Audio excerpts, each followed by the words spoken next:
Assalamualaikum warahmatullahi wabarakatuh. Semalam anak anda Fatihah Wajihah bertanya saya satu soalan. Kenapa ada non-Muslim beranggapan Islam agama keganasan?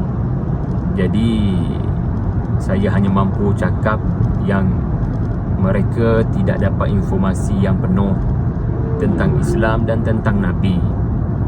Dan tadi balik daripada TV Hijrah, tajuk ataupun soalan yang antara ditanya oleh host adalah mengenai Nabi dengan isteri-isteri baginda. Jadi I got a better answer lah untuk anak nanti insya-Allah.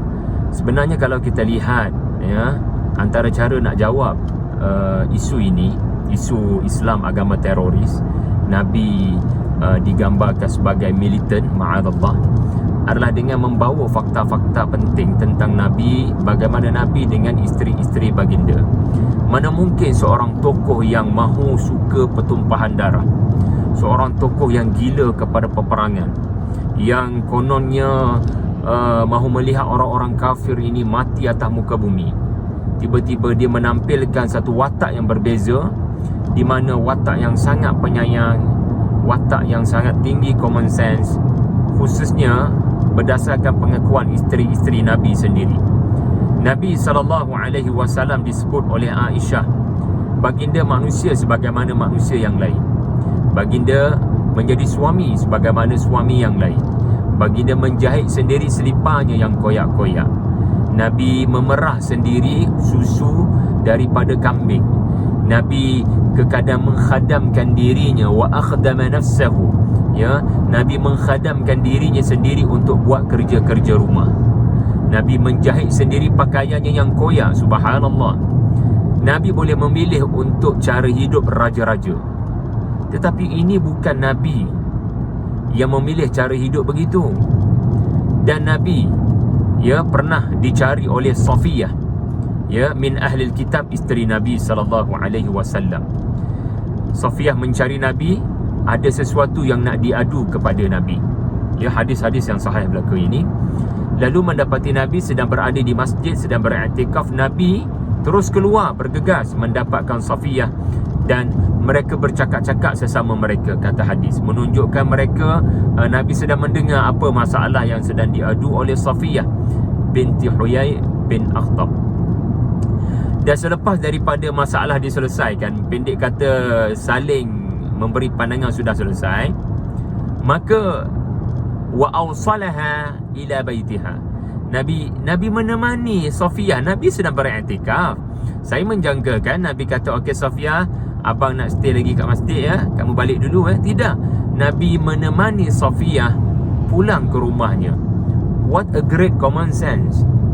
Nabi tidak pun diminta oleh Safiyah untuk teman dia pulang ke rumah, tapi Nabi memilih untuk melakukan perbuatan sedemikian, bukan sekadar atas dasar hormat wanita, tetapi memang sifat Nabi begitu, sifat manusiawi, sifat kasihkan manusia, apatah lagi isteri Nabi. Safiyah jugalah yang pernah ada hadis di mana ceritanya adalah beliau agak terkebelakang berjalan, Nabi sudah terkedepan, dan bila ditanya Safiyah rasa sedih sebab untanya agak perlahan. Lalu menangis dia kerana tak dapat unta yang lebih baik, ataupun tak dapat kejar suaminya Nabi SAW. Nabi mengesat air mata Safiyah dengan tangannya sendiri. Mengesat air mata isteri dengan tangannya sendiri, tanpa diminta oleh si isteri. Reaksi apakah ini kalau anda nak kata pengganas, militan? Ma'adallah.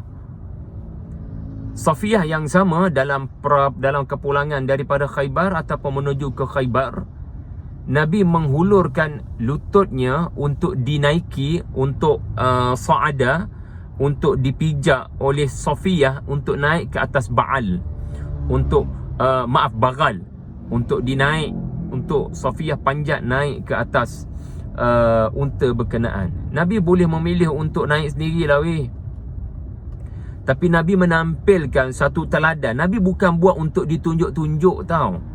Memang Nabi begitu sifatnya, pengasih kepada wanita, hormat wanita. Dan Aisyah radhiyallahu anha berminat nak tengok acara main-main sorok-sorok kot barangkali sesama Habsyi dalam masjid kanak-kanak. Dan Aisyah kita sedia maklum menikahi dinikahi oleh Rasulullah pada usia yang masih lagi muda. Nabi faham dia punya naluri tu. Nabi tutup dengan serbannya, ya, Aisyah itu, dan Nabi papahnya untuk melihat apa yang dilihat. Nabi papah dia nak tengoklah orang tengah main tu. Nabi meraihkan perasaan Aisyah. Dan hadis yang popular pun, Aisyah minum air, dia dalam keadaan haid, dia meminum satu air, satu cawan. Nabi mengambil cawan dan meminum daripada bekas bibir Aisyah. Mengapa Nabi melakukan perbuatan tersebut? Aisyah, ya, sedang memakan, ya, bekas-bekas tulang, sup tulang barangkali lebih kurang macam tu lah tuan-tuan. Dan Rasulullah memakan daripada bekas gigitan Aisyah. Teladan apakah ini? Dan masih nak kata pengganas, masih nak kata militan. Kita lihat pula Nabi dengan anaknya Fatimah radhiyallahu anha. Dalam majlis Nabi bersama dengan para sahabat, bila nampak Fatimah, Nabi berhenti bercakap, mempersilakan anaknya datang ke depan. Nabi mengucup dahinya dan meletakkannya di kiri atau di kanan majlis. Dan Fatimah pun kata begitu bila dia bercakap dengan sesama sahabiahnya. Bila ada ayahnya, dia akan berhenti bercakap dan dia akan datang kepada ayahnya. Dia akan mengucup tangan ayahnya dan mempersilakan ayahnya duduk di kiri atau kanannya. Benda sama, cara berjalan Fatimah pun sama dengan cara berjalan ayah dia radhiyallahu anhuma. Jadi terlalu banyak teladan. Ini tak bincang lagi Suratul Tahrim, asbabun nuzulnya, macam mana Nabi sangat memelihara hati isteri-isterinya. Ya. Jadi di sini kita jelas bahawasanya sikap penyayang Nabi mustahil pada masa yang sama seorang yang suka melihat pertumpahan darah. Sebab itulah dalam Quran tidak sedikit surah yang dalam surah itu ada urusan Nabi dengan keluarga, pada masa yang sama ada cerita pasal perang. Semua ni bukan kebetulan. Kerana pemimpin yang hebat bermula daripada rumah tangga. Pemimpin yang baik kepada rakyat jelata bermula daripada pemimpin yang baik kepada ahli keluarganya. Khairukum, ya, wa ana khairukum. Khairukum fi ahli wa ana khairukum li ahli. Ya, wallahu a'lam.